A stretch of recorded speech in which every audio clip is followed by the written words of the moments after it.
Today we're going to read Gregory's Shadow, written by Don Freeman. The AR quiz number for this book is 45435. Early one cold morning, Gregory Groundhog bundled up before going outside.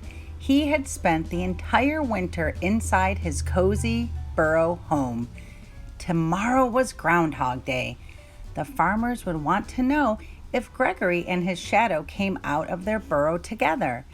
If they did, there would be 6 more weeks of winter. But if Gregory came out alone, spring would be coming very soon. "Come on, Shadow," Gregory said to his friend. "I can't wait until tomorrow. I'm hungry. Let's go dig up something to eat." Gregory was shy. Having a friend like Shadow made him feel brave. They did everything together. "Sure," said Shadow. "I'm right behind you." Gregory opened the door. It was a windy day, but the sun was shining. The ground was covered with snow.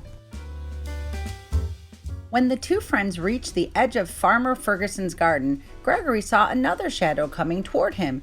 It was waving its arms. What could it be?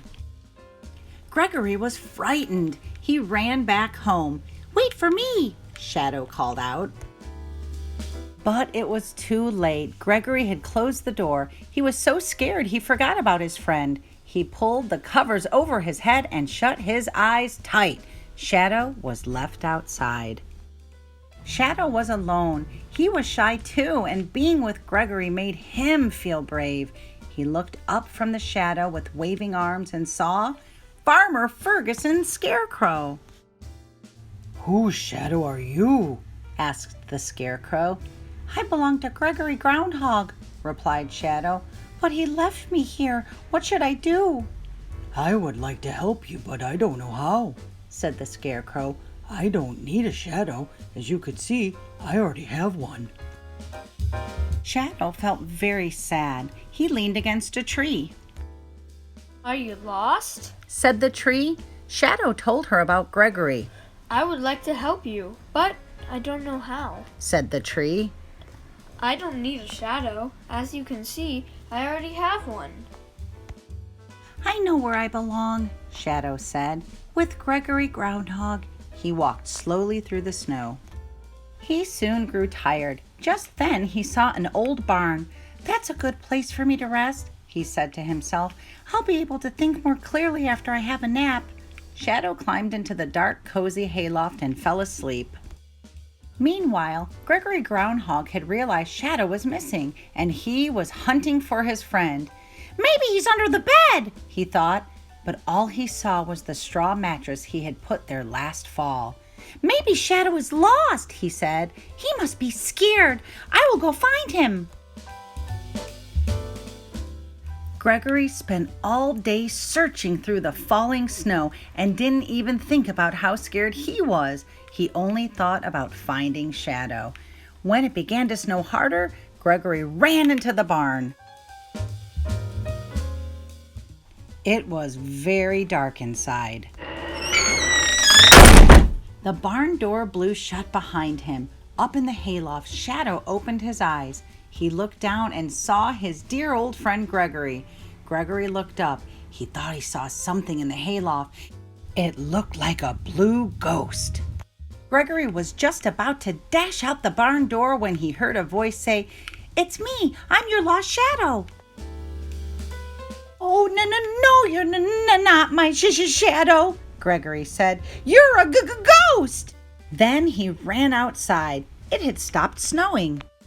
Shadow followed his friend into the bright moonlight. Gregory wouldn't leave him behind this time. When Gregory Groundhog turned around, he was very surprised. "Why, you really are my shadow," he said. "I found you at last." "And I found you," said Shadow. Never was there a happier pair.